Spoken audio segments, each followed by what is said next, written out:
Hey friend, I am Robin May, life coach and licensed therapist, and I'm so happy that you are here. If this is your first time here, welcome, girl. We are going to become fast friends. If you've been here before, you already know I'm super excited that you're here and you know what to do. So let our new friends know what to do. Put you on some fuzzy socks, get you something good to drink, get a journal, and this is my ask. If you get at least one takeaway, will you subscribe to the channel, like the video, and make a comment? And then if you want extra credit, there's a little arrow down there. Click that arrow button, grab the link, and put it in your group chat, girl, because y'all need to talk about this. Now, before I tell you what we're talking about today, I do want to let you know that I'm doing something different. My goal is for this video to be 10 minutes or less, okay? Normally, we are here about 20 to 30 minutes. And I want you to know what you prefer. Do you want me to spend a little bit more time unpacking the concepts, or do you want me to give it to you quickly so that you can grab hold to what you need? I want to hear from you. All right. So if you haven't been here before, you may not know, or you would not know that I keep notes in front of me because I told y'all we're normally here 30 minutes, baby. If I didn't have notes in front of me, we'd be here for an hour. It keeps me on track. And today we're talking about the real reason you cannot rest. I want you to really lean into this because we know that there is a tiredness that just comes from physical exhaustion. But most of us know that there is an exhaustion that is not met just by sleep. There is a tiredness that can come that we can experience that has nothing to do only with what sleep we are getting. And there is a reason you cannot rest, and it really has little to do with all that you are carrying. As a matter of fact, this is what my note says. Some of us are tired, not because we're doing too much, but because we don't know how to be still. If this is your first time here, you're probably thinking, why is she in my business like that? And listen, I want you to really consider this because so many of us have found our identity in being busy. We found our identity in juggling all the things. And this is what's so interesting about that. A lot of times, particularly for the women who are drawn to the work I do, you are driven, you are purposeful. And so the things you are doing often have meaning, but you've also, if you're not careful, found your identity in that. And the busyness gives you a sense of control.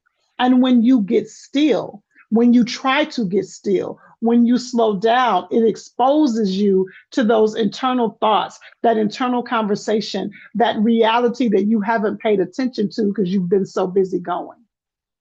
The going and the going and the going keeps you away from the thinking and the thinking and the thinking.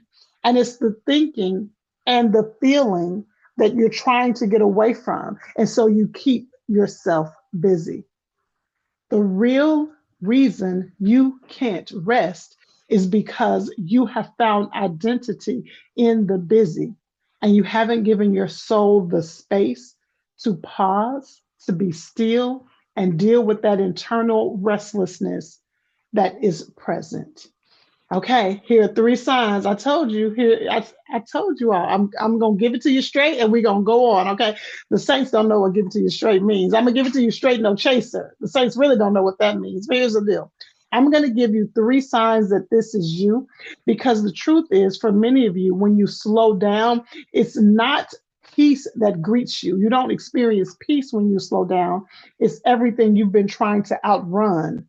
When you slow down, all the things you've been trying to run away from starts catching up with you, and that's why you're not able to rest. So here are three signs that it is you.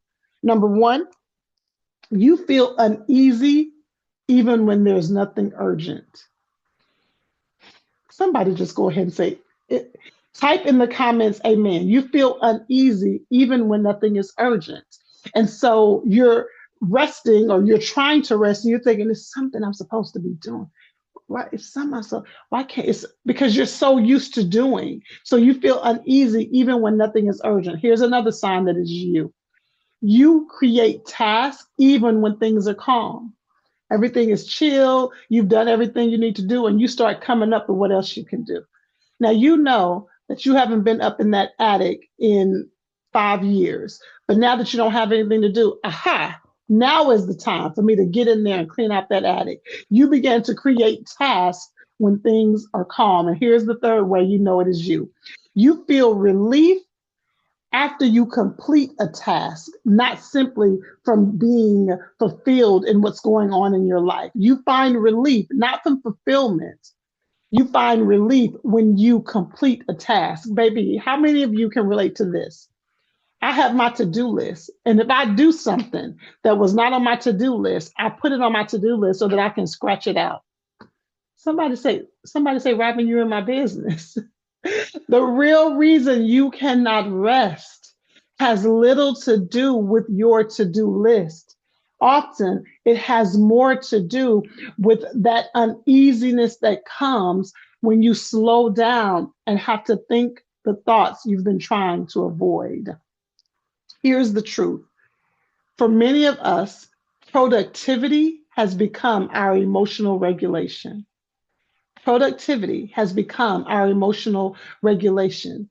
You regulate your emotions by staying busy instead of through processing them in a healthy way. I told y'all we're going to make this quick. If you want me to spend some time, I will, but let me give it to you. Let's keep going. So, I have a practical takeaway for you. There are actually two things I want you to do. They're going to sound very similar, but they're actually two different things. Number one, I want you to choose a meditation app. The app I choose to use is called the Pause app. It is a Christian based app. And when they first created it, it was a progressive pause. In other words, you had access to the 1 minute pause for 3 times. And then you would have access to the 3 minute pause. You do that 3 times and progressively up to the 10 minutes. It may be different now, but I absolutely love this app. It's called the Pause app. I get no benefit to you accessing it. It's just one of my favorites. Again, not only do they have the 1 minute, the 3 minute, up to 10 minute pauses, they also have pauses within this Pause app that are concentrated. Like if you need healing, if you need peace of mind, if you need guidance, they walk you through that. They have a version where it is a male talking or a version when there's a woman talking.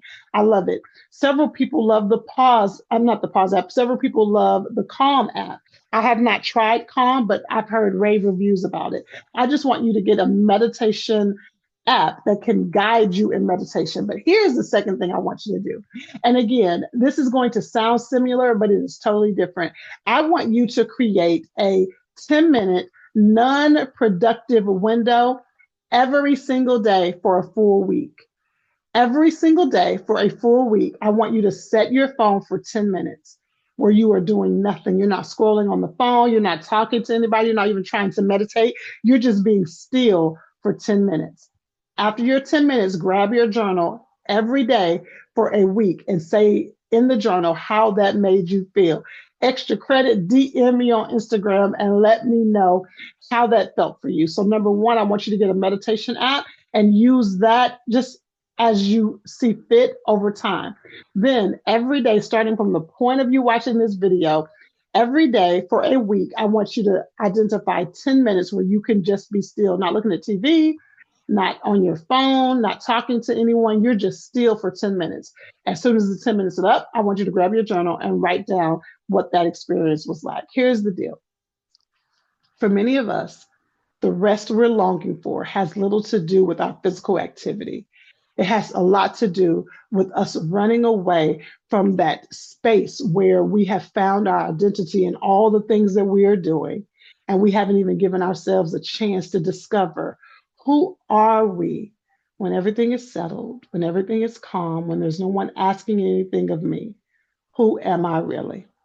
All right, Fred, I told you this. I think this video is less than 10 minutes. I want you to tell me if you want me to spend a little bit more time on this concept. Again, I'm so happy that you're here. Over here, we're helping women elevate not just what they do, but who they are. I'll talk to you soon.